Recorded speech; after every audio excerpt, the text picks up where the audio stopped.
평화 인사를 나누겠습니다. 하나님의 평강이 예배드리는 모든 분들에게 가득하시길 바랍니다. 아멘. 네, 서로 돌아보시면서요.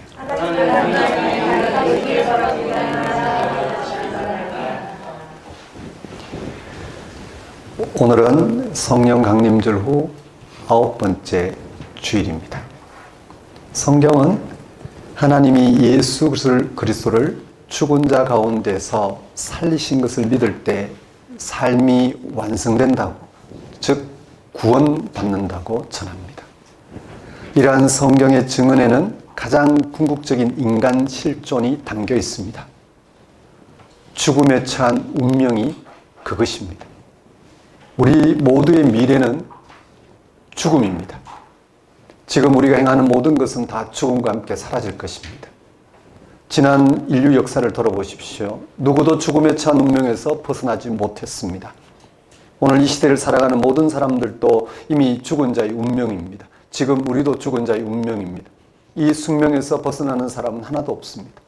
성경은 인류가 처한 죽은 자의 운명에서 하나님이 예수를 죽음이 극복되는 부활 생명으로 살리신 사건을 증거합니다.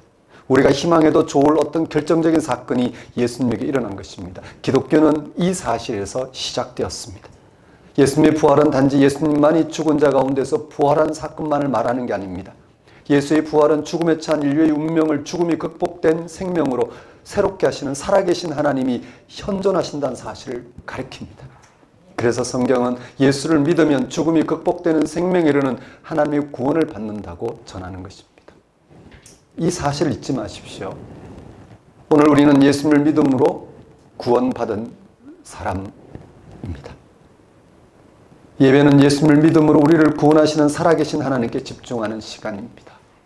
그래서 살아계신 하나님이 우리와 연결되어 그 하나님의 구원 생명이 우리의 삶, 죽음 모두 담당하신다는 사실, 우리의 삶과 죽음을 이루어진 우리의 육체의 삶을 전적으로 새롭게 하신다는 사실, 그래서 하나님 안에서 영원히 거하게 하신다는 사실을 깨닫고 거기에 집중하는 시간입니다.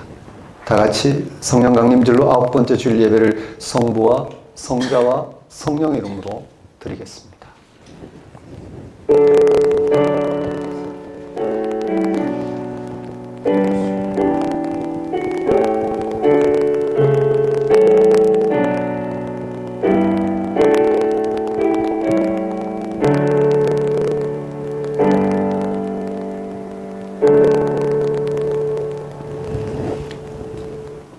모세가 광야에서 뱀을 든 것 같이 인자도 들려야 하리니 이는 그를 믿는 자마다 영생을 얻게 하려 하심이라. 하나님이 세상을 이처럼 사랑하사 독생자를 주셨으니 이는 그를 믿는 자마다 멸망하지 않고 영생을 얻게 하려 하심이라. 하나님이 그 아들을 세상에 보내신 것은 세상을 심판하려 하심이 아니요 그로 말미암아 세상이 구원을 받게 하려 하심이라. 그를 믿는 자는 심판을 받지 아니하는 것이요 그를 믿지 아니하는 자는 하나님의 독생자 이름을 믿지 아니하므로 벌써 심판을 받은 것이니라.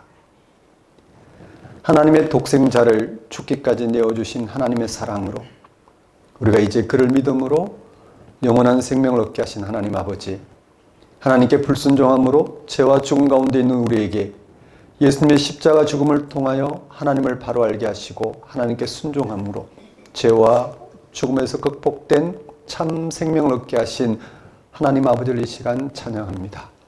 예수님이 운명에서 하나님의 능력을, 즉 생명의 능력을 경험하게 하셔서 죽음의 공포에 쫓겨 더 이상 숨 쉴 틈 없이 이 땅의 삶을 성취시키려고 매달리는 것으로부터 자유하게 하시고 하나님의 생명 안에서 살아가게 하신 하나님의 크신 은혜를 이 시간 고백합니다. 우리의 삶을 끊임없이 흔들고 있는 고독, 허무, 늙음, 죽음에 대한 두려움 가운데서도 하나님을 이렇게 기쁨으로 찬양할 수 있도록 예수를 통해서 하나님과 연결된 삶을 살게 하신 하나님 아버지를 이 시간 경배합니다. 하나님 아버지, 이 시간 오직 하나님 한 분만을 찬양하며 하나님에게만 소망을 두고자 나온 우리의 예배를 받아주소서. 성령 강림절기에 전적으로 하나님을 신뢰하고 순종한 결과 십자가 죽음을 당하신 예수님을 결국 부활 생명으로 승리하게 하신 하나님의 은혜를 맛보게 하시고 삶이 생명의 축제인 것을 깨닫게 하소서. 이 나라의 교회가 하나님의 다스리심을 인정하고 통치를 고백하며 하나님만을 의지하게 하소서. 예수님의 이름으로 기도드립니다. 다 같이 경배의 찬송 21장 찬양 드리겠습니다.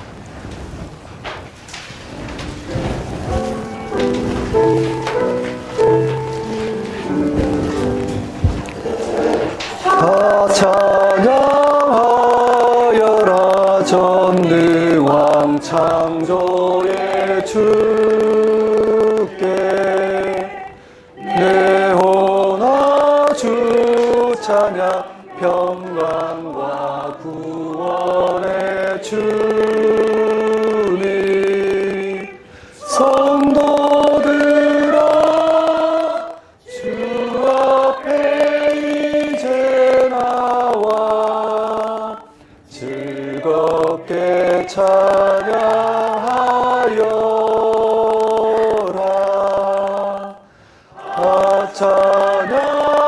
찬양하여라 놀라운 만유의 주께 포근한 날개미 늘 품어주시는 주님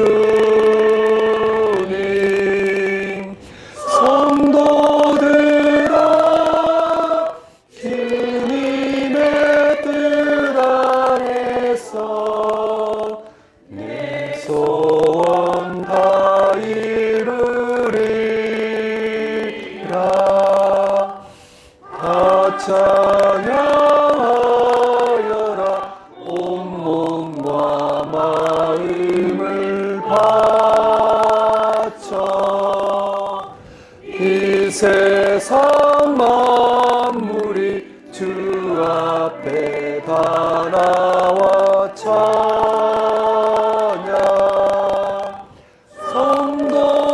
성도들아 기쁨의 소리 높여 영원히 찬양하여라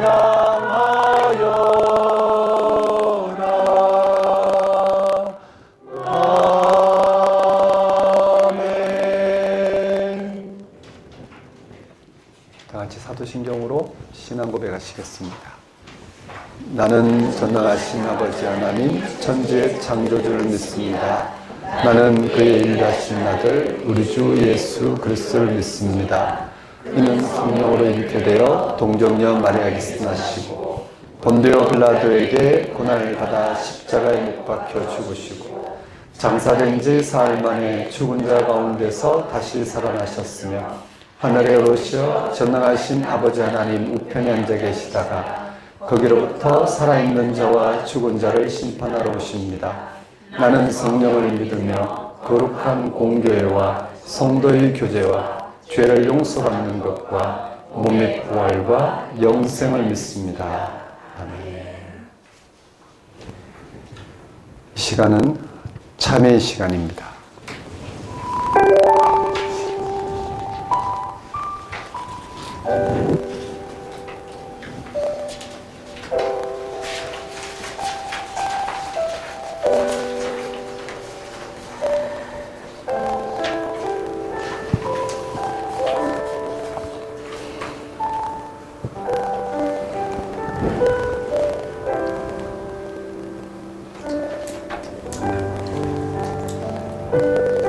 초기독교는 예수님의 십자가의 죽음에서 하나님의 영광을 경험했습니다.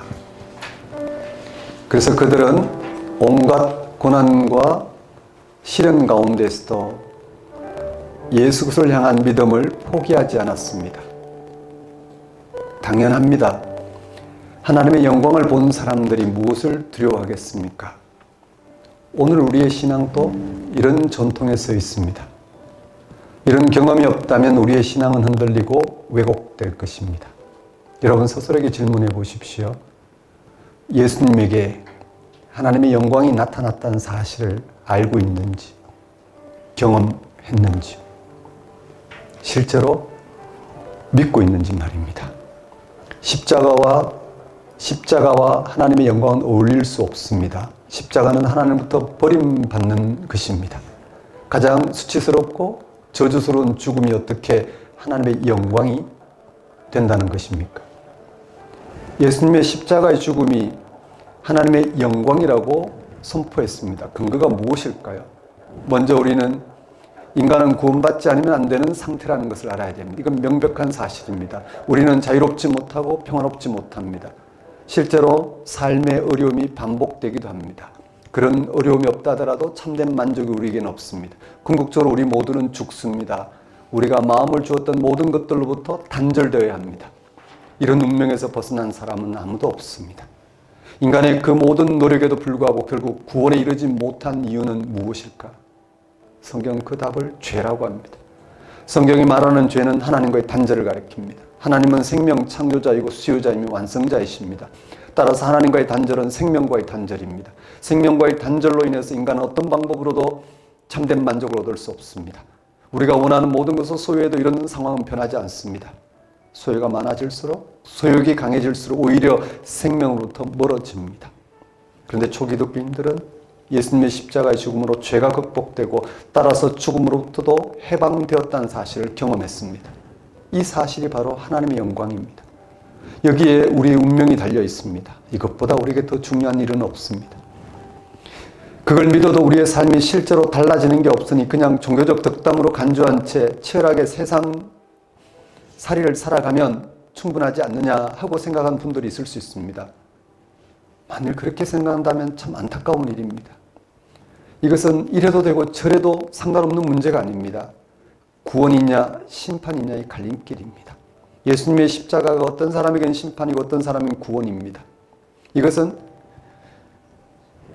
최종적으로 종말에 결정되지만 이미 이 세상의 삶에서도 그런 일이 일어납니다. 어떤 사람에게는 심판이, 어떤 사람에게는 구원이 경험됩니다. 그게 무엇인지에 대한 설명이 더 필요할까요? 십자가 예수 그리스도를 믿음으로 이로부터 인정받는 경험 있는 사람은 이것이 무엇을 가리키는지 알 것입니다. 사랑하는 성도 여러분, 예수님의 십자가의 죽음으로 인해서 인간의 죄로 인한 고통과 죽음으로 인한 절망이 극복되었습니다. 그로 인하여 죄와 죽음이 극복되고 의와 생명에 근거한 질적으로 새로운 삶이 가능해졌습니다. 그것이 바로 하나님의 영광입니다. 바로 그 일을 우리가 알게 되었습니다. 우리의 삶에 하나님의 영광이 태양처럼 비치게 되었습니다. 얼마나 놀라운 일입니까? 얼마나 감사한 일인가요? 얼마나 기쁜 일인가요? 여러분에게 이것 말고 더 필요한 것이 무엇이겠습니까? 하나님의 영광의 빛 아래에서 유한한 인생이 처한 고난과 죽음이 극복되는 온전한 삶이 있다라는 것. 온전한 삶이 오늘 우리에게 다가오고 있다는 사실. 여러분, 한 주간 삶을 돌아보십시오. 예수님의 죽음과 부활에서 계시된 하나님을, 예수님의 죽음과 부활에서 계시된 하나님과 연결됨으로 하나님의 영광의 빛 가운데 살아가셨는지, 도대체 여러분은 이 땅에 주어진 육신의 삶으로 무엇을 구하고 사셨는지, 무엇을 바라고 사셨는지, 죽음과 함께 사라질 그런 육신에 필요한 삶에 목을 메고 사셨는지, 그건 어차피 죽음과 함께 사라집니다. 그런 것에 목을 메고 산다는 건 어리석은 일입니다. 아니면 죽음과 부활을 통해서 우리 가운데 하나님의 참 생명을 계시하신 예수를 믿는 믿음으로 여러분의 삶을 새롭게 하려면 사셨는지, 그렇게 살아야 합니다. 그렇지 않으면 우리의 삶은 희망이 없습니다. 이 시간 다시 한번 예수 그리스도께 일어난 사건에 집중함으로 하나님의 영광이 빛처럼 비치고 있다는 사실에 우리의 영혼을 맡길 수 있도록 회개와 간구를 드리도록 하십시다.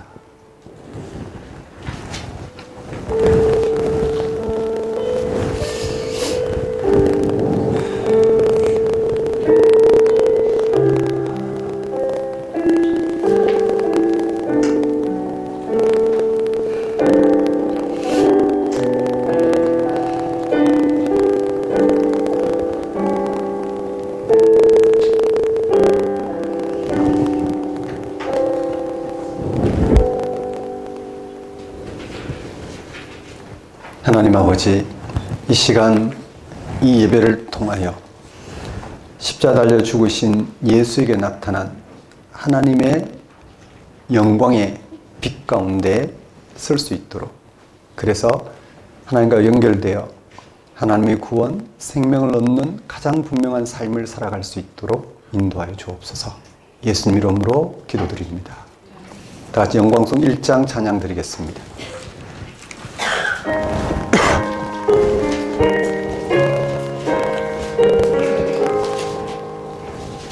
만복의 근원 하나님, 온 백성 찬송 드리고, 저 천사여 찬송하세. 찬송 성부 성자 성령.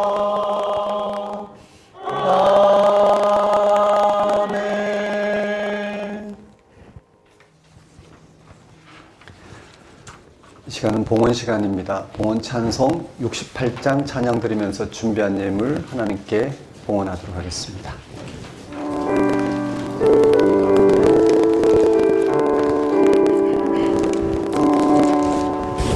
오 하나님, 우리의 창조주시니 내 주님께 귀한 것 드립니다. 내 주께만 엎드려 경배드리며 내 주의 이름 높이 찬양하네. 오 하나님, 우리의 대주 제시여 큰 풍랑일 때도 도우셨네. 주면서 우리를 구하셨으니 내 주의 이름 높이 찬양하네. 주 하나님 이름을 함께 높이며 대주제께 영광을 돌리오리. 그 능력이 우리를 지켜주시니 늘 하나님을 높이 찬양하네. 아멘.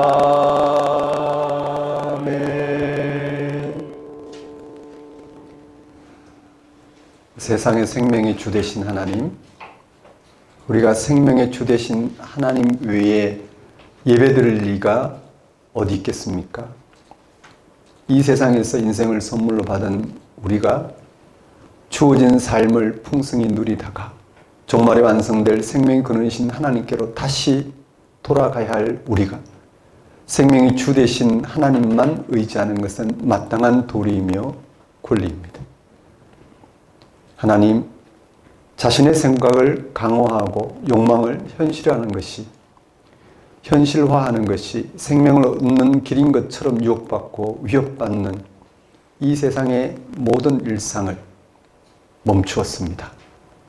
우리로 하여금 미래에 대한 불안을 넘어서게 하셨고, 허무한 세상에서 존재할 용기도 허락하셨고, 우리의 모든 것을 있는 그대로 받아주신 생명의 주 되신 하나님께 우리의 인생을 온전히 맡기고자 나아왔습니다.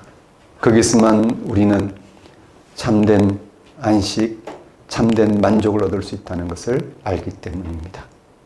오늘 또 하나님의 아들이신 예수님의 십자가를 통해서 우리에게 계시된 생명의 주 되신 하나님을 알아보고 우리 인생을 하나님께 맡김으로 하나님의 영원한 생명 가운데 살아가도록 불러주시니 우리가 어찌 하나님께 영광과 찬송을 돌리지 않을 수 있겠습니까?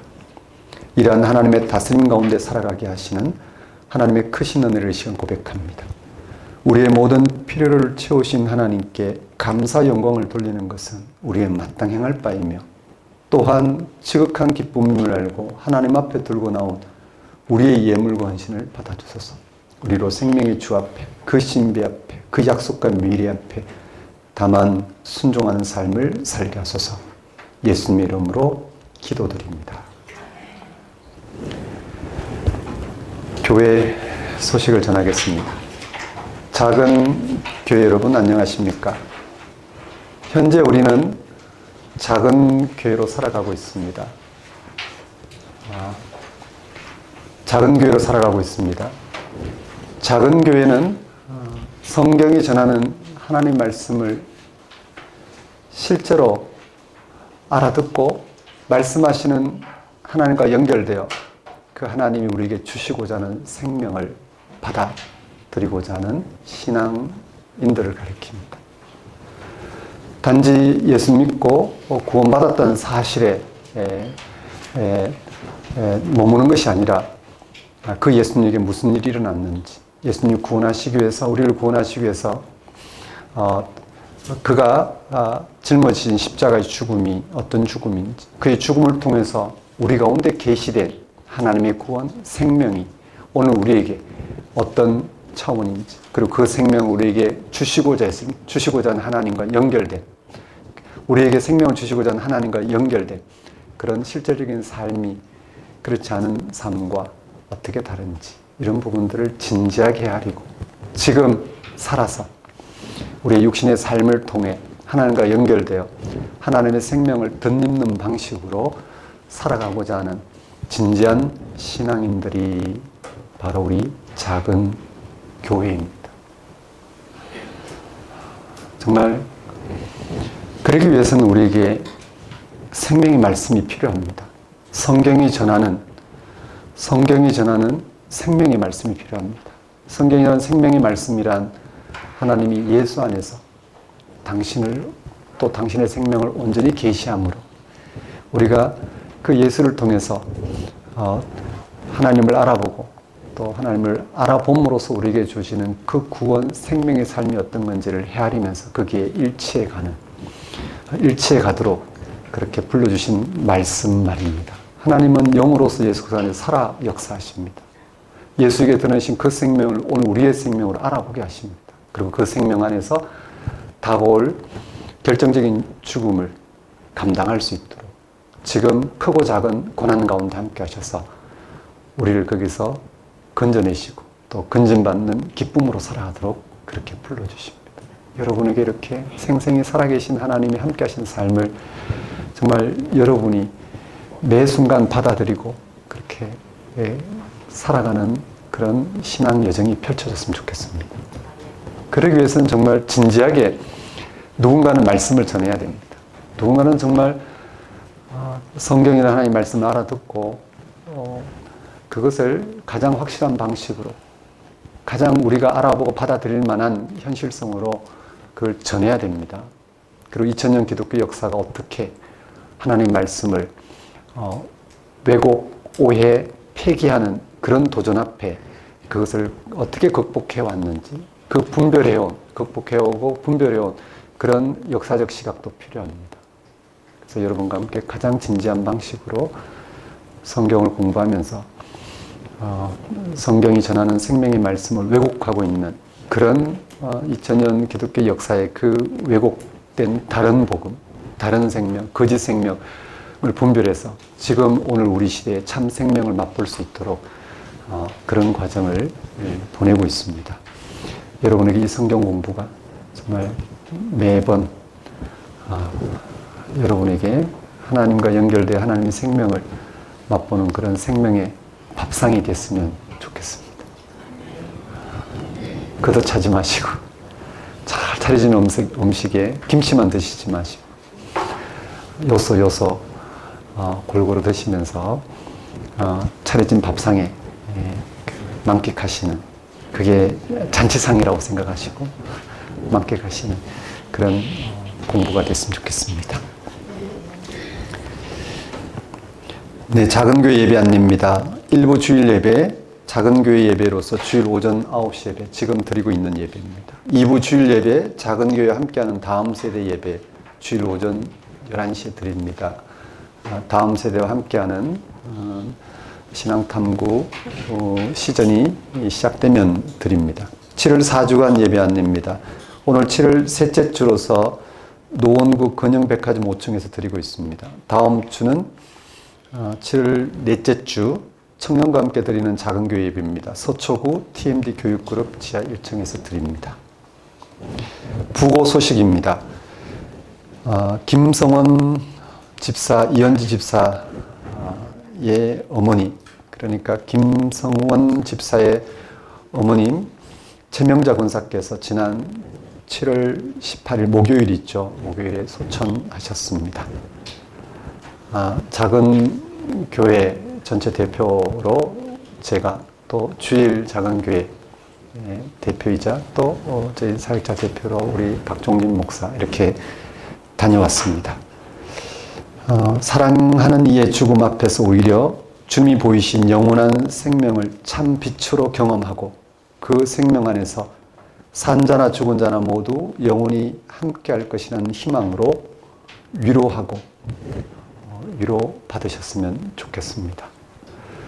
오늘 주일 설교는 바로 사랑하는 가족을 떠나보낸 유족들과 또 그런 유족들의 슬픔을 또 함께 나누는 우리 작은 교회를 위해서 준비한 설교입니다.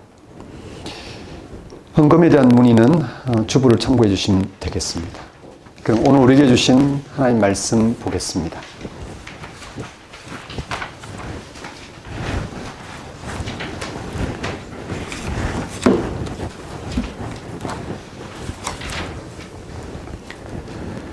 오늘 우리에게 주신 하나님의 말씀은 요한복음 11장 1절에서 44절까지 말씀인데 제가 1절부터 4절 그리고 33절부터 40절까지 말씀, 44절까지 말씀 봉독하겠습니다.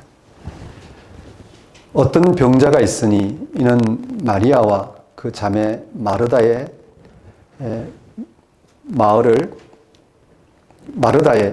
마을 베다니에 사는 나사로라. 다시 읽겠습니다. 어떤 병자가 있으니 이는 마리아와 그 자매 마르다의 마을 베다니에 사는 나사로라. 이 마리아는 향유를 주께 붓고 머리털로 주의 발을 닦던 자요 병든 나사로는 그의 오라버니더라.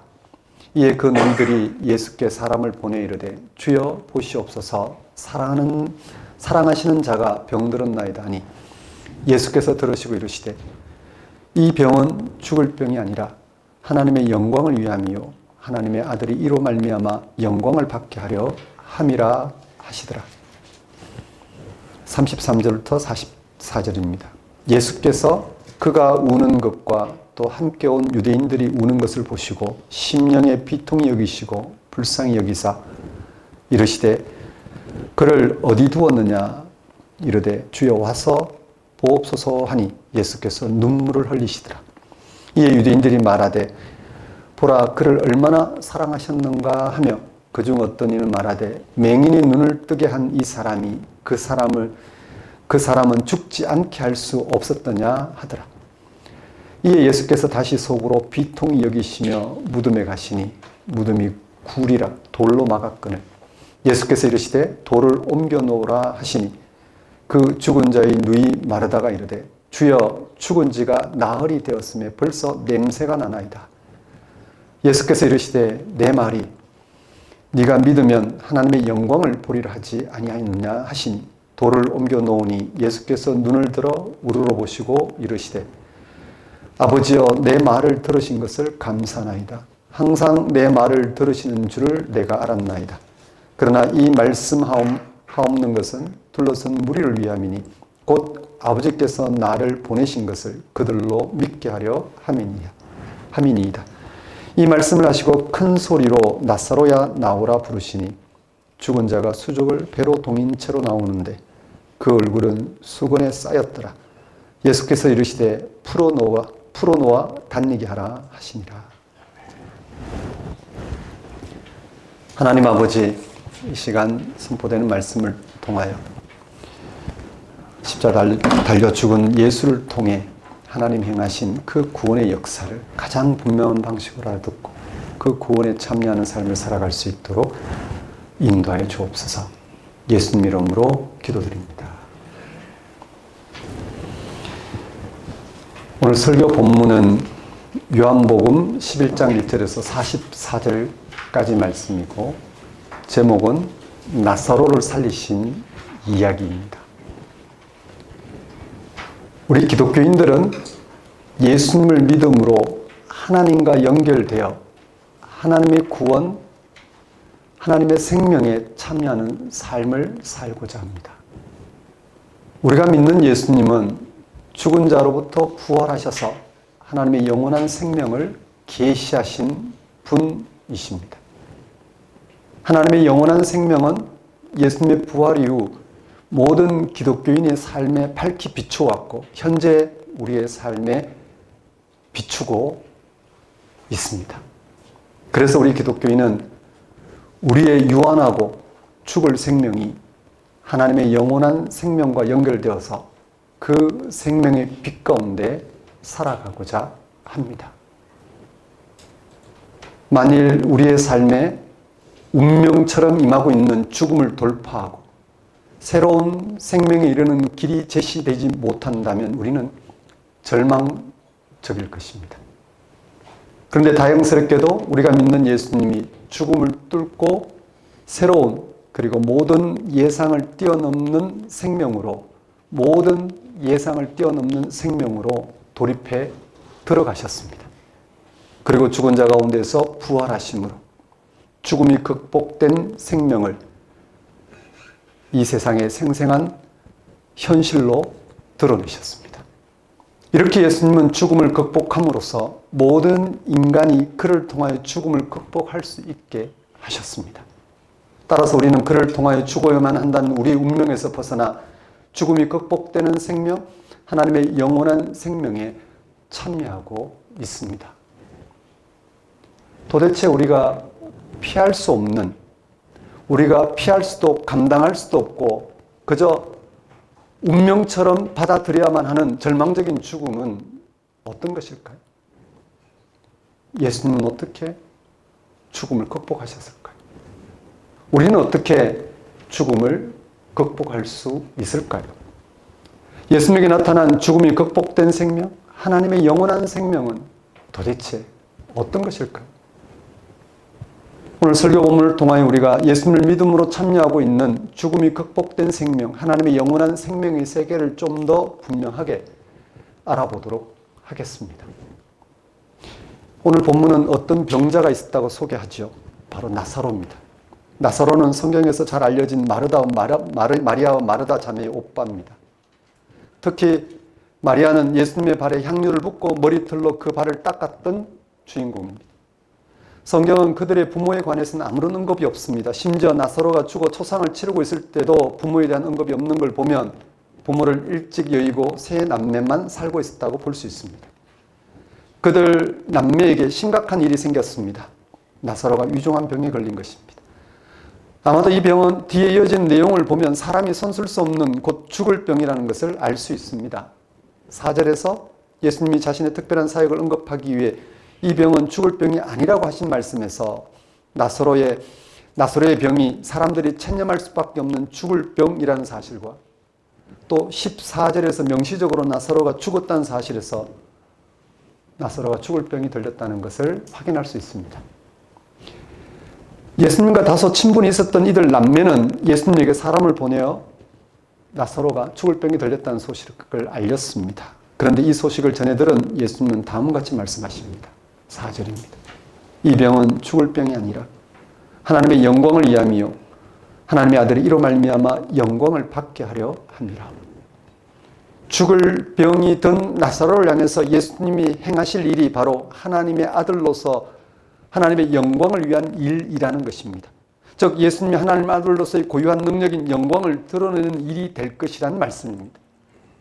이후에도 확인하겠지만 영광은 하나님에 의해 죽음이 극복되는 생명 사건을 가리킵니다. 그게 무엇일까? 죽은 나사로가 살아난 사건을 가리키는 것일까? 죽은 나사로가 다시 살아난다고 해서 그가 죽음을 극복한 것은 아닙니다. 그는 또 다시 죽게 됩니다. 그렇다면 어디서 예수님이 말씀하신 하나님의 영광이 나타나는 것일까요? 예수님은 이 말씀 후에 나사로에게 곧장 가지 않으시고 머물던 곳에 이틀을 더 머문 다음에 이 남매들이 살고 있는 베다니로 떠났습니다. 떠나실 때 예수님은 나사로의 죽음을 예견하시면서 제자들에게 나사로 죽음을 통하 예수님이 행하실 일로 인하여 제자들에게 미칠 영향에 대해서 언급하십니다. 15절 말씀을 보십시오. 이는 너희로 믿게 하려 함이라. 이러한 내용은 예수님의 첫 번째 표적인 가나에서 물을 포도주로 바꾼 사건과 유사합니다. 요한복음 2장 11절은 다음과 같습니다. 예수께서 이 표적을 갈릴리 가나에서 행하여 그의 영광을 나타내심에 제자들이 그를 믿으니라. 또 오늘 본문 11장 40절에서도 반복됩니다. 마리아가 예수님에 대한 믿음이 그녀가 하나님의 영광을 보도록 이끌 것이라는 말씀입니다. 죽은 나사로를 둘러싼 사건에서 무슨 일이 일어났기에 그 일이 하나님의 영광을 위한 일이고 제자들의 믿음을 위한 일이라고 한 것일까요? 한번 생각해 보십시오. 나사로는 죽었습니다. 그리고 예수님은 우리가 이 이야기에서 아는 것처럼 나사로를 죽은 자 가운데서 살렸습니다. 근데 죽은 나사로가 살아난 그 자체는 하나님의 영광이 될 수가 없습니다. 왜냐하면 그는 또다시 죽어야 합니다. 그렇다면 우리가 예비적으로 알아본 영광이 죽음이 극복된 생명인데 그 생명은 도대체 어디 있는 것일까? 우리는 어떻게 그 생명을 알아볼 수 있는 것일까? 도대체 그런 생명은 오늘 우리에게 어떤 경험, 어떤 경험으로 다가올까? 이야기는 계속됩니다. 예수님이 베다니 나사로의 집에 도착해 보니 이미 나사로가 죽어 무덤에 장사된 지 나흘이나 지났다고 합니다. 그리고 많은 유대인이 초상집에 위로하러 왔다고 전합니다. 초상집에 조문객이 많았다는 사실을 언급하고 있는 걸 보면 이들의 가문이 덕망이 있었거나 부모 없이 가장 노릇하던 나사로의 죽음이 가져온 슬픔이 이만저만이 아니었다는 사실을 말하고자 하는 건 아닐까 할 수 있습니다. 어쨌든지 집안의 가장 역할을 하던 오빠 나사로를 잃고 깊은 슬픔에 빠져 있는 마르다와 마리아에게 예수님은 예상외로 늦게 찾아오셨습니다. 그래도 예수님의 방문이 마르다 마리아에게 위로가 되지 않았을까요? 예수님께서 가까이 오셨다는 소식을 듣고 두 자매 중에서 언니인 마르다가 먼저 마중을 나왔습니다. 마르다는 예수님에게 다음과 같은 자신의 안타까운 마음을 전합니다. 21절입니다. 주여 여기 계셨더라면 내 오라비가 죽지 아니하였겠나이다. 마르다가 집 안으로 들어가서 동생 마리아를 예수님에게 보냈습니다. 마리아도 똑같이 안타까운 마음을 전합니다. 32절에요. 주여 여기 계셨더라면 내 오라비가 죽지 아니하였겠나이다. 마르다와 마리아의 이 한마디에 인간이 처한 실종과 그에 대한 열망이 담겨 있습니다. 이들의 이 말은 우선 오빠의 죽음으로 인해 가지는 안타까운 마음을 의미하겠죠. 오빠가 죽지 않기를 바라는 마음이 바로 그것입니다. 만약 마르다와 마리아 자매에게 부모가 없었다는 게 옳다면 이들에게 오빠의 죽음은 더 큰 슬픔일 것입니다. 그녀들의 이 말에는 또 하나의 다른 의미도 훨씬 본질적인 의미도 함축되어 있습니다. 예수님이 있었으면 오빠가 죽지 않았을 것이란 이 말은 곧 이미 오빠의 죽음이 지극히 당연한 현실이라는 것입니다. 아무리 납변병에 걸렸다 하더라도 죽기 전이라고 한다면 온갖 치료를 다 기울이고 금식 기도라도 드리겠지만 죽은 다음에 어쩔 도리가 없습니다. 이 죽음은 아무도 돌이킬 수 없는 우리의 결정적인 운명이며 실존입니다. 부모님처럼 의지하였던 오빠를 먼저 보낸 두 자매의 실존은 남의 이야기가 아니라 오늘 우리 모두의 것입니다. 현재 우리나라는 장맛비로 인해 여기저기 물난리 천지입니다.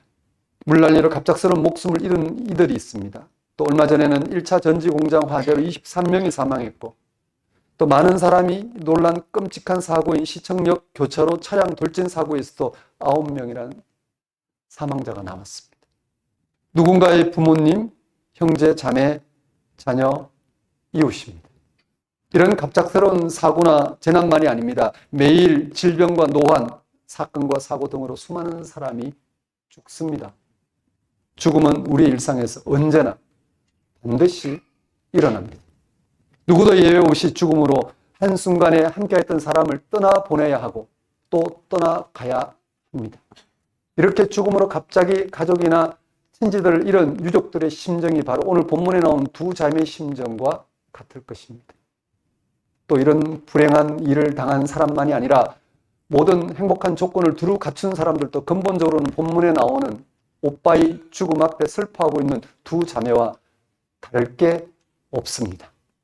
괜찮게 살고 있는 사람들도 언젠가 자기가 소중하게 생각했던 사람이나 재물을 모두 잃기 때문입니다. 잃을 수밖에 없습니다. 시간의 차이만 있을 뿐이지 우리의 삶은 모두 상실의 과정입니다. 죽음의 과정입니다. 이 엄정한 사실을 미처 깨닫지 못하는 사람들도 있고 일부러 피하는 사람들도 있습니다. 본인이 초상집의 상주라는 사실을, 그리고 자기도 곧 초상집의 주인공이 될 거란 사실을 외면한 채 행복한 것처럼 포즈를 취합니다. 주변 사람들은 그런 삶에 속고 그런 삶을 흉내내기에 애를 씁니다. 그런 행복한 삶의 조건도 무의미하다는 사실을 나중에 또는 너무 늦게 깨닫습니다. 삶을 너무 비관적으로 생각하는 것 아니냐, 아직 현실로 다가오지 않은 불행을 미리 걱정하면서 사는 건 어리석은 게 아니냐 하고 생각하는 분들도 있을 것입니다. 정말 그럴까요? 본문에 나오는 사랑하는 가족을 잃은 두 자매의 슬픔이 운이 나쁜 이들에게는 일어나지 운이 좋은 사람에게는 일어나지 않는다는 생각은 착각입니다. 이미 모든 이들의 현실에서 사랑하는 이를 잃은 두 자매의 운명이 죽음의 그림자처럼 모두에게 비밀한 방식으로 개입되어 있습니다. 그 불행은 미래가 아니라 현재입니다.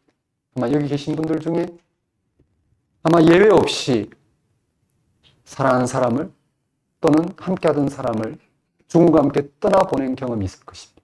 그래도 우리는 아무렇지 않게 지금 일상에 또 매달려서 나갑니다. 여러분, 가장 즐겁고 행복한 순간을 한번 기억해 보십시오. 가족이 함께하는 식사, 친구들과 함께하는 여행, 바라고 바라던 결혼식, 공무원 시험 합격, 내 집 마련 순간 등등 한번 생각해 보십시오. 그 순간이 아무리 절정이라 하더라도 그 모든 순간에도 누구나 예외 없이 죽음의 그림자 가운데 있습니다. 그 순간에는 그것을 잊겠지만 그 순간이 지나면 또다시 불안감 휩싸입니다. 좀 더 예민한 사람들은 그런 즐거운 순간에서 이미 자기가 초상집의 상주가 되는 것처럼 절대 상실감에서 벗어날 수 없다는 걸 느낍니다. 이게 피조물로서 인간 실존입니다. 우리 모두는 이 엄정한 사실 앞에서 바울과 마찬가지로 탄식하지 않을 수 없습니다. 더욱이 22절과 그 후 39절에 이르기까지 마르다가 예수님에게 보인 태도는 죽음이라는 절망이 얼마나 처절한 현실인지 확인할 수 있습니다. 22절 말씀을 보십시오. 그러나 나는 이제라도 주께서 무엇이든지 하나님께 구하시는 것을 하나님이 주실 줄을 아나이다. 마르다는 예수님에 대한 믿음의 태도를 보이는 것 같지만 그 믿음은 죽음이란 절망에 가려진 믿음입니다. 그녀는 예수님을 하나님이 그의 말을 들으시는 중재자로 간주하지만 그것은 다만 그 당시 유대인들의 관례대로 종말의 때 일어날 부활 교리를 믿는 믿음 정도였습니다. 마치 오늘날처럼 기독교인들이 사도신경을 통해 죽은 자 가운데 다시 살아난다는 것을 믿는다는 고백처럼 말입니다. 그리고는 아무렇지도 않게 죽음을 기정사실로 여기고 죽으면 내려놓을 세상살이에 온통 휘둘려 살아가는 것처럼 말입니다. 지금 당장 예수님에게 죽음이 극복되는 차원의 어떤 희망을 품었다고 할 수는 없습니다. 그만큼 죽음이란 현실의 슬픔이 모든 것을 삼켜버리고 있다고 할 수 있습니다. 그런 마르다에게 예수님은 다음과 같이 말씀하십니다. 네 오라비가 살아나리라. 예수님의 이 말씀이 마르다에게 어떻게 들렸을까요? 마르다는 예수님의 이 말씀을 바로 앞에서 살펴본 대로 유대인들의 일반적인 교리 정도로 받아들였습니다. 24절에 마르다의 반응에서 확인할 수 있습니다. 마르다가 이르되 마지막 날 부활 때는 다시 살아날 줄을 내가 아나이다. 예수님은 마르다에게 다시 다음과 같이 말씀하십니다. 25절 26절입니다. 예수께서 이르시되 나는 부활이요 생명이 생명이니 나를 믿는 자는 죽어도 살겠고 무릇 살아서 나를 믿는 자는 영원히 죽지 아니하리니. 예수님은 나는 부활이요 생명이다고 말씀하십니다. 이것은 24절에 나오는 마르다의 고백에 대한 직접적인 대답이며 마지막 날에 그녀가 기대했던 바가 현재적으로 실현되었다고 그녀에게 말씀하신 것입니다. 이어서 나오는 나를 믿는 자는 죽어도 살겠고 무릇 살아서 나를 믿는 자는 영원히 죽지 아니한다는 말씀이 이에 해당하는 말씀입니다. 예수님은 자신을 믿는 자는 지금 죽음이 극복되는 생명을 경험하게 될 것이라는 의미에서 부활이요 생명이십니다. 여기서 생명은 창조주 하나님에 의해서 죽음이 극복되는 생명의 차원을 말합니다. 이 생명을 주시고자 예수님은 세상에 오셨습니다. 그리고 예수님이 그를 믿는 사람들에게 주시는 생명입니다. 마르다는 예수님의 이 말씀을 알아들었을까요? 예수님은 이 말씀을 하시고는 마르다에게 묻습니다. 네가 이것을 믿느냐? 이것을 네가 믿느냐? 마르다의 대답입니다. 27절입니다. 주여 그러하외다. 주는 그리스도시요 세상에 오시는 하나님의 아들이신 줄 내가 믿나이다. 예수님이 자신을 부활이요 생명이라고 말씀하신 것에 대한 대답으로 마르다는 자주 접할 수 있는 신약 성경의 칭호로 고백합니다. 하나님의 아들. 그러나 마르다는 이 고백이 가지고 있는 실질적인 신앙의 차원을 받아들이지 못하고 있는 상태입니다. 39절은 그 사실을 분명히 합니다. 예수께서 이르시되 돌을 옮겨 놓으라 하시니 그 죽은 자의 누이 마르다가 이르되 주여 죽은 지가 나흘이 되었음에 벌써 냄새가 나나이다. 마르다의 어려움은 그녀가 예수님에게 계시된 하나님의 능력, 하나님의 영광을 깨닫지 못한 데 있습니다. 그녀는 하나님에 의해 죽음이 극복되는 생명이 지금 예수님에게서 계시되고 있다는 사실을 전혀 이해하지 못했습니다. 그건 마르다, 마리아 자매만의 문제가 아니었습니다. 나사로의 죽음 앞에 위로하러 왔던 유대인들 또한 마찬가지였고 예수님을 따르던 제자들 또한 마찬가지였습니다.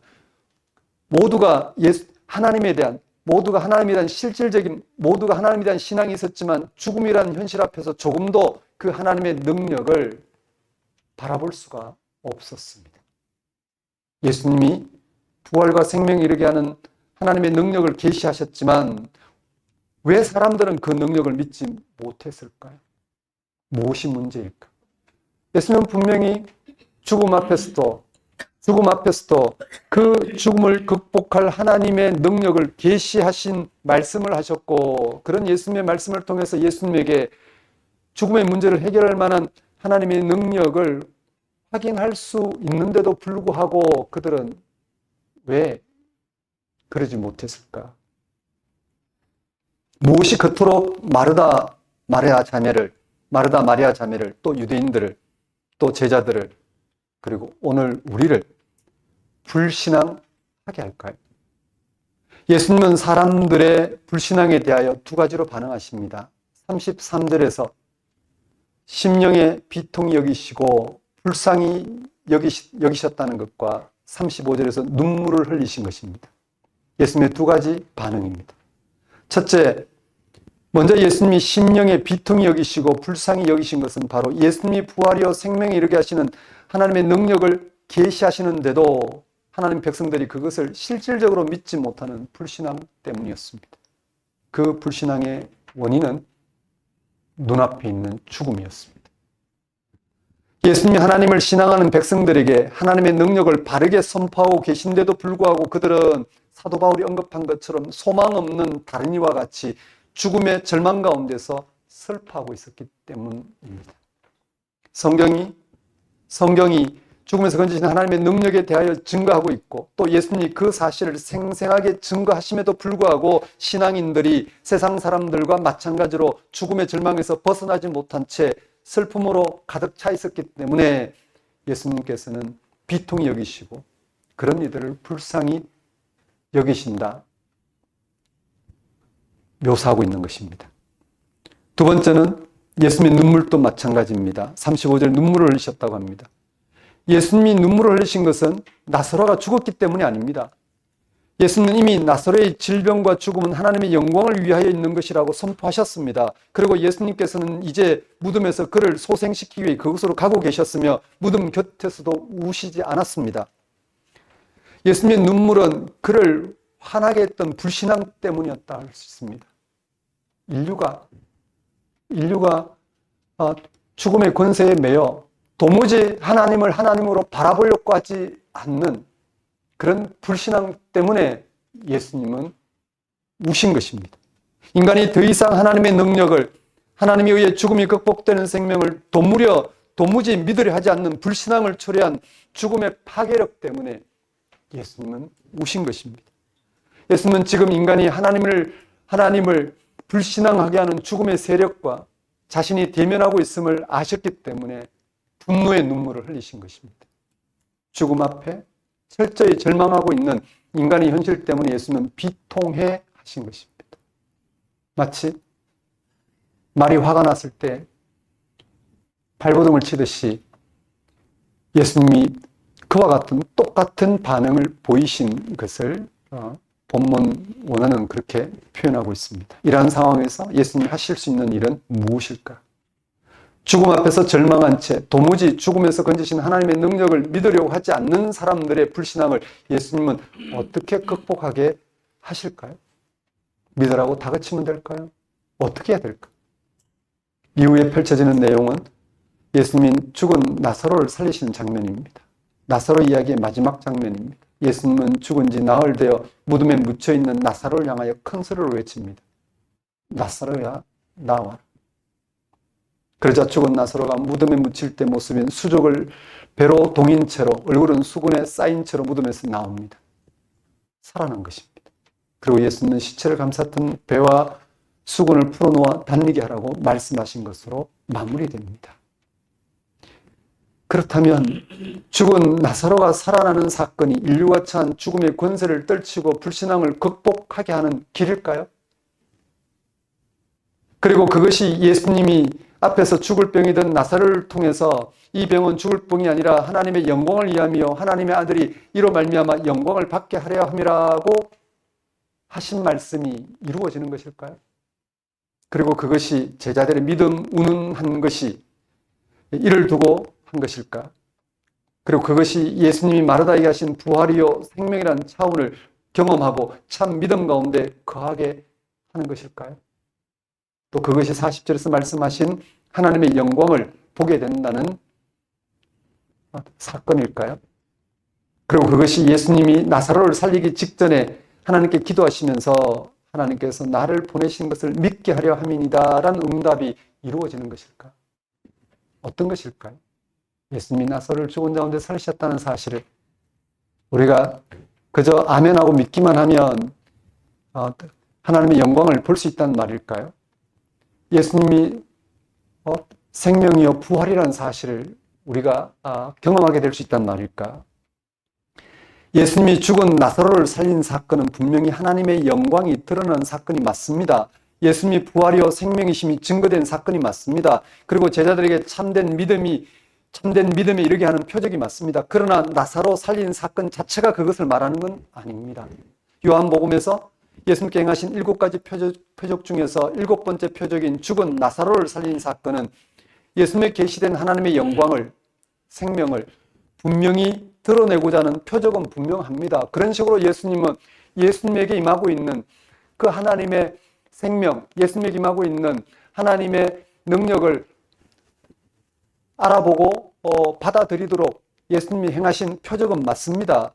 예수님이 나사로에게 주신 육체적 생명은 궁극적인 생명은 차원은 아니지만 그 영역에 매우 가까우며 생명의 표적 중에 표적이라 할 수는 있습니다. 그러나 그것 자체로는 예수님이 계시하신 영광과 생명의 차원이 드러난 것도 아니고 사람들로 하여금 참된 믿음으로 인도한 것도 아닙니다. 그랬다면 얼마나 좋았겠습니까? 바로 이 사건을 통해서 예수님 자신이 오히려 죽음에 넘겨졌다는 것이 핵심입니다. 예수님의 죽음을 통하여 예수님이 부활이요 생명이심을, 예수님에게 하나님의 영광이 임하였음을 사람들에게 믿게 하여 생명을 얻게 영광에 이르게 하였다는 것이 핵심입니다. 예수님은 물을 포도주 되게 만든 사건이나 왕의 신하의 아들을 고친 사건이나 오병이어와 같이 5천 명을 먹인 사건이나 또 나사로를 죽은 가운데 살린 사건이나 예수님은 예수님에게 하나님의 영광이 임하고 있다는 사실, 죽음에 처한 인류를 죽음이 극복된 생명에 이르게 할 그런 하나님의 구체적인 그런 생명의 능력이 임하고 있다는 사실을 계시하셨는데 그것 때문에 예수님이 오히려 율법의 정죄를 당하시고 십자가에 달려 죽으셨다는 것입니다. 그 예수님의 죽음이 바로 예수님이 말씀하신 모든 것이 이루어지는 사건입니다. 요한복음에서 영광은 예수님의 죽음과 부활에 아주 밀접한 관계가 있습니다. 영광은 하나님이 현현하신 사건입니다. 영광은 하나님에 의해 죽음이 극복되는 상태를 가리킵니다. 영광은 하나님에 의해 죽음이 극복된 영원한 생명을 가리킵니다. 이 하나님의 영광이 예수님에게 발생했다는 게 핵심입니다. 이미 구약에도 하나님의 영광을 드러내는 사건이 많습니다. 그러나 그 하나님의 영광이 바로 예수라는 구체적인 한 인물에게서 발생했다라는 것, 우리의 생생한 현실로 발생했다는 것이야말로 요한복음이 전하려는 핵심이며 초기독교 특히 요한 공동체가 믿고 있던 신앙의 핵심이었습니다. 예수님은 자신이 부활이요 생명이심을 나타내기 위하여 여러 표적을 행하셨고 마지막으로 죽은 나사로를 살리시는 표적을 행하셨습니다. 그 결과 더욱 불신앙에 떨어진 유대교 지도자들에 의해 예수님은 십자가의 죽음에 처하게 됩니다. 예수님은 자신에게 죽음이 극복되는 부활이요 생명이 이르게 하는 하나님이 현존하고 계시다는 사실을 여러 표적을 통해 드러냈지만 도무지 믿지 못하고 불신앙하는 이들에 의해 십자가의 죽음을 당하게 됩니다. 하지만 예수님의 죽음은 하나님에 의해 죽음이 극복된 생명, 즉 부활에 이르게 됩니다. 거기서 죽음의 절망 가운데서 불신앙할 수밖에 없는 인간을 건지시는 하나님이 계시되었습니다. 예수님을 따르는 제자들은 예수님의 죽음과 부활 사건에서 계시된 하나님에 의해 불신앙을 극복하고 죽음에서 건지시는 하나님의 능력을 실제로 알아보고 신뢰하게 되었습니다. 그것이 하나님을 영화롭게 하며 예수님이 영화롭게 되며 예수 믿는 모든 사람들이 영화롭게 되는 사건입니다. 이렇게 예수님의 죽음과 부활 사건이 성취된 하나님의 영광으로 인하여 25절, 26절의 말씀이 생생한 믿음의 현실이 되었습니다. 죽음에 처한 인류의 불신앙을 깨뜨리는 참된 믿음의 사건이 된 것입니다. 제가 다시 읽어보겠습니다. 예수께서 이르시되 나는 부활이요 생명이니 나를 믿는 자는 죽어도 살겠고 무릇 살아서 나를 믿는 자는 영원히 죽지 아니하리니 이것을 네가 믿느냐? 그렇습니다. 그 무엇으로도 극복할 수 없었던 우리의 죽음이 예수님의 죽음에서 극복되었습니다.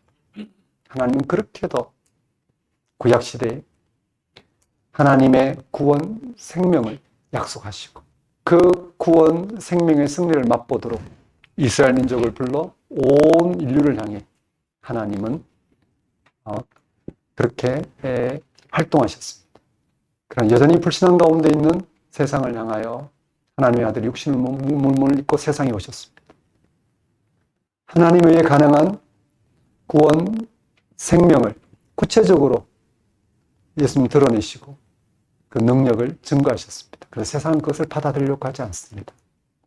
죽음의 권세에 이미 죽음의 권세에 넘겨진 인류가 더 이상 새로운 희망을 품지 못하고 지금 육신의 삶을 극대화한 나머지 예수님을 신성모독죄 고발하고 십자가에 달았습니다.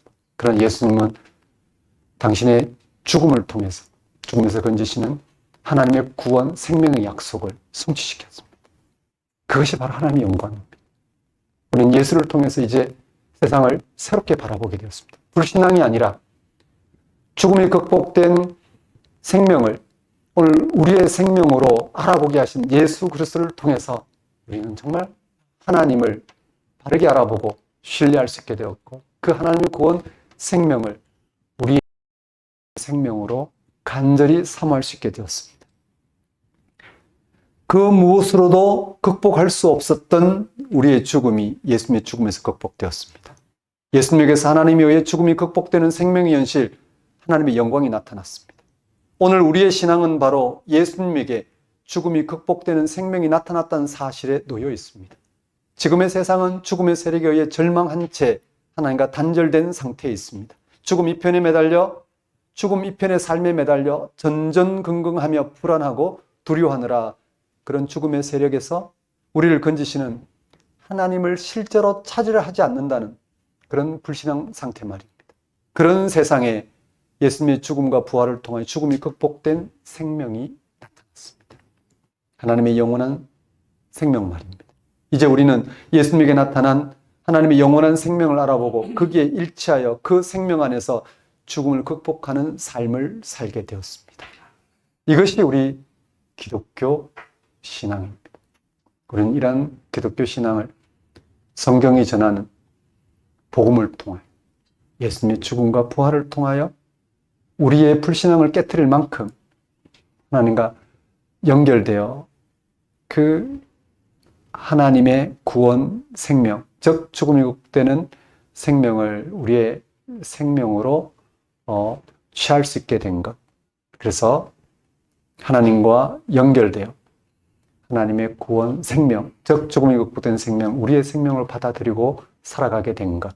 이게 바로 하나님을 향한 우리 기독교의 신앙입니다. 사랑하는 성도 여러분, 오늘 우리에게 이러한 신앙이 있을까요? 예수님에게 나타난 하나님의 영원한 생명을 알아보고 그 생명의 빛 가운데 살아가고 있을까요? 그래서 우리의 죽음이 소망 없는 슬픔이 아니라 오히려 하나님의 영광을 경험하는 사건이 되고 있을까요? 우리는 예수님에 대한 참된 믿음으로 죽음으로부터 생명으로 나아가고 싶지만 그게 잘 되지 않습니다. 그래서 이런 설교를 들을 때마다 저건 비현실적이야 하는 말이 튀어나옵니다. 왜 그럴까요? 그것은 예수님에게 성취된 하나님의 영원한 생명에 대한 경험이 없다는 데 있습니다. 참된 신앙 경험이 없다는 게 문제입니다. 부활, 영생, 영광의 경험 말입니다. 그것은 곧 구원 경험입니다. 우리는 늘 천편일률적인 생각으로 세상을 삽니다. 죽음이 극복되는 생명의 차원에 대한 새로움이 없습니다. 기껏해야 다른 사람보다 좀 더 나은 생활 조건을 얻는 것에만 마음을 쏟고 있습니다. 그걸 얻어도 별로 달라지는 게 없다는 걸 반복해서 경험하면서도 거기에 매달릴 뿐입니다. 기독교인들도 예수 믿고 복 받는데 누가 예수 잘 믿어 복 받았다 하는 소문에만 민감합니다. 우린 그렇게 살아갈 수 없습니다. 그런 삶은 결국 죽음의 절망과 비극을 맛보게 합니다. 나사로를 살리심으로 죽음에 넘겨진 예수님에게서 죽음이 극복되는 생명이 하나님의 영광이 생생한 현실로 나타났습니다. 인류가 꿈꿀 수 없었던 구체적인 생명 사건이 나타났습니다. 예수님에게 일어난 그 구원의 기쁜 소식, 예수님에게 일어난 죽음이 극복된 생명이라는 소식을 들음으로써 우리는 새로운 세상을 꿈꿀 수 있게 되었습니다. 육신이 처한 이 생명이 죽음을 극복하는 생명으로 온전해진다는 사실 말입니다.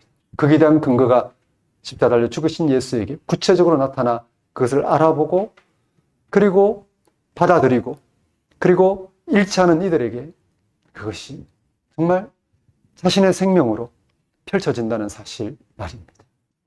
이 사실에 집중하십시오. 그러면 우리는 예수님에게 성취된 하나님의 영원한 생명, 죽음이 극복된 생명을 생생한 현실로 경험하게 될 것입니다. 그럴 때 구태에 의한 삶에 매달리지 않고 어떠한 삶의 여정이 펼쳐지더라도 심지어 죽음이라는 그런 운명이 다가오더라도 우리는 희망을 갖고 그 죽음을 어떻게 대해야 될지 가장 확실한 방식으로 응답하게 될 것입니다. 그런 생명의 삶을 여러분이 준비하시고 사시는가?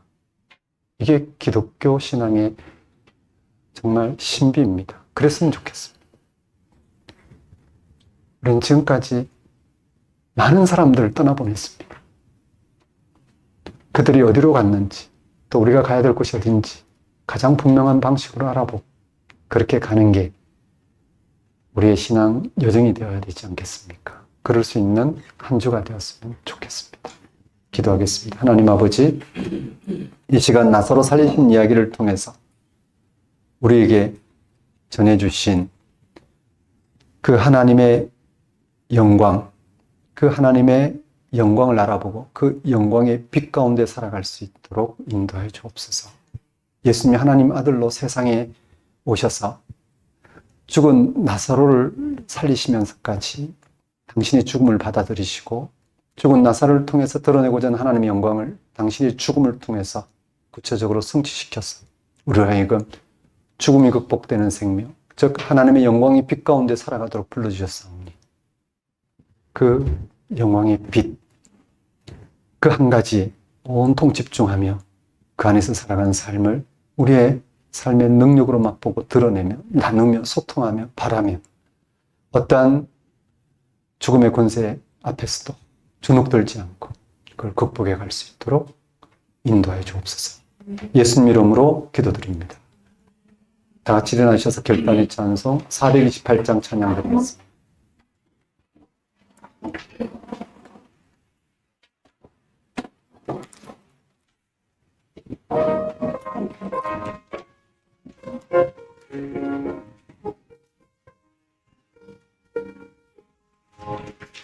내 영혼의 햇빛이니 주 영광 찬란해.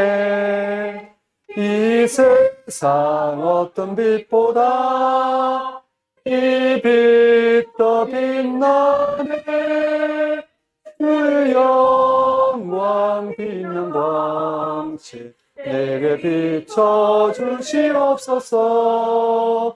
그 밝은 얼굴 배울 때 나의 영혼 기쁘다. 내 영혼에 노래 있으니 주 찬양합니다. 주 귀를 기울이시사 다 듣고 계시네. 주의 영광 빛난 광채 내게 비춰 주시옵소서. 그 밝은 얼굴 배울 때 나의 영혼 기쁘다. 내 영혼에 되어서 주 함께 하실 때 그 평화 내게 깃들고 주 은혜 꽃피네. 주의 영광 빛난 광채 내게 비춰 주시옵소서. 그 밝은 얼굴 배울 때 나의 영혼 기쁘다. 내 영혼에 희가 있고 큰 소망 넘치네. 주 예수 복을 주시고 또 내려주시네. 주의 영광 빛난 광채 내게 비춰 주시옵소서. 그 밝은 얼굴 배울 때 나의 영혼 기쁘다. 기도하겠습니다. 이제는 우리 주 예수 그리스도의 은혜와 하나님의 무한하신 사랑과 성령님의 교통하심이 나사로를 살리심으로 하나님의 영원한 생명을 구체적으로 증거하신 그 예수님이 도리어 죽음에 넘겨졌지만 그의 죽음을 통하여 성취하신 죽음이 극복된 생명, 하나님의 영원한 생명, 그 하나님의 영광을 우리가 이제 분명히 알아보고 그 생명의 빛 가운데 살아가고자 결단하는 모든 성도와 세상 모든 사람과 만물 위에 영원히 함께 하시기를 축원합니다.